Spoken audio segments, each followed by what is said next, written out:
নমস্কাৰ, মোৰ নাম ৰিংকু তালুকদাৰ। মই আজি কিছু কথা ক'বলৈ ওলাইছোঁ।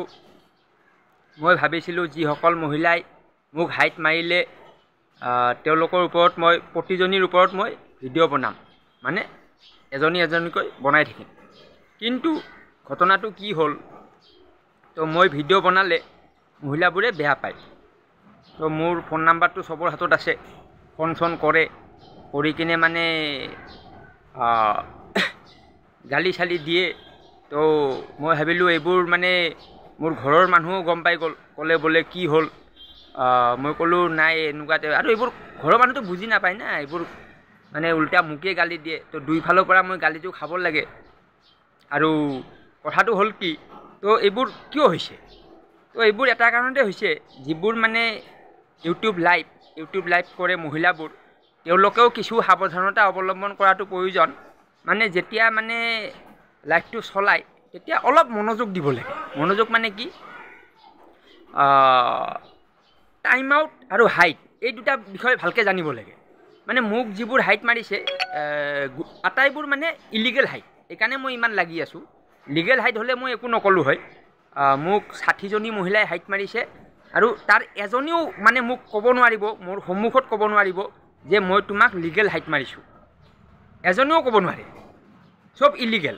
তো যিহেতু ইলিগেল হাইট, সেইকাৰণে মই যুঁজি আছিলোঁ। কিন্তু যুঁজি দেখা পালোঁ যে ভিডিঅ' বনাই ক'ম বুলি ভাবিছিলোঁ গোটেই কাহিনী, কিন্তু এতিয়া নকওঁ আৰু তো যিসকলে ভাবি আছিলে মোৰ নেক্সট এপিছ'ড আহিব, নেক্সট মই কাৰোবাৰ নামত ভিডিঅ' বনাম, সেইটো আৰু নেপাব। কিয় নেপাব এইটো মই ক'লোৱে। মানে ফোন চোন কৰি মানে বহুত হাল্লা চাল্লা হৈ যায় আৰু মোৰ ঘৰৰ মানুহ মানা কৰিলে। মোকতো লাইভ চাব মানাই কৰিছে, মোক লাইভ কৰিব মানে মানা কৰি দিছে। তো মই সেইকাৰণে লাইভ অহা নাই, বহুতে জানে। আৰু বেলেগৰ লাইভতো মোক যাব মানা কৰিছে। তো তথাপি মই এটা দুটা লাইভত গৈ আছোঁ, নোযোৱা নহয়। কিন্তু কথাটো হ'ল কি, মোৰ একদম মনৰ কথাটো কৈ আছোঁ যে আক্ৰোশমূলকভাৱে হাইট নামাৰিব, কাকো নামাৰিব, অকল মোক বুলি নহয়, কাকো।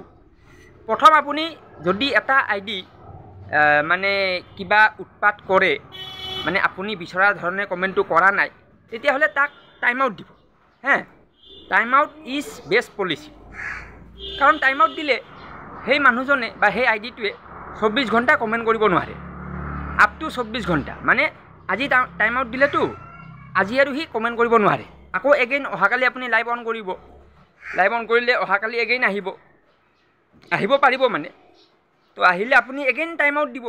যদি তাক ভালকৈ বুজাব যে ভাই চা, তই এনেকা নকৰিবি, এনেকা কৰিছিলি, সেইকাৰণে তোক কালি টাইম আউট দিছিলোঁ, তই এনেকা নকৰিবি। যদি কথা শুনিলে নালাগে দিব, যদি নাই শুনা দিয়ক। টাইম আউট দিবৰ কাৰণেতো এইবিলাক ব্লু থকা আইডি বহুত থাকে, সিহঁতক কৈ দিলেই হ'ল। সেইটো হ'ল কথা।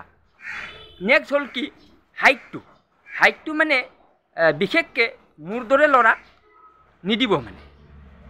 মইতো ভাই এইটো যিটো গ্ৰুপিজিম হয়, এই গ্ৰুপিজিমটোৰ বিষয়ে মই অহাকালিৰ ভিডিঅ'ত কৈ আছোঁ যে গ্ৰুপিজিমটো মানে ভালো বেয়াও।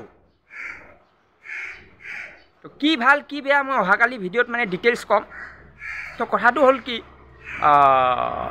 মহিলাবোৰে লাইভটো কৰিলে অলপ চাব মানে কি হৈ আছে, কোনে কি কৰিছে, কোনে কাক হাইট দিয়ে, কোনে কাক টাইম আউট দিয়ে, কিয় দিয়ে, কোনে মানে উৎপাত কৰিছে, প্ৰথম গালিটো কোনে দিছে, এইবোৰ অলপ চাব মানে। তো এইটোৰ কাৰণে মই ভিডিঅ'টো বনাই ক'লোঁ। তো মহিলাৰ নামত মই আৰু ভিডিঅ' নবনাওঁ। মই এতিয়া গুৱাহাটীৰ হিষ্ট্ৰীৰ ওপৰত ভিডিঅ' বনাম। নেক্সট মোৰ এপিছ'ড আহিব হিষ্ট্ৰী অফ গুৱাহাটী চিটি। তো এইটো মানে এটা গোটেই গুৱাহাটীখনৰ মানে ইতিহাসটো মই ক'ম, যিটো ইউটিউবত এতিয়ালৈ কোনো কোৱা নাই, সেইটো মই ক'ম। তো ঠিক আছে, ধন্যবাদ।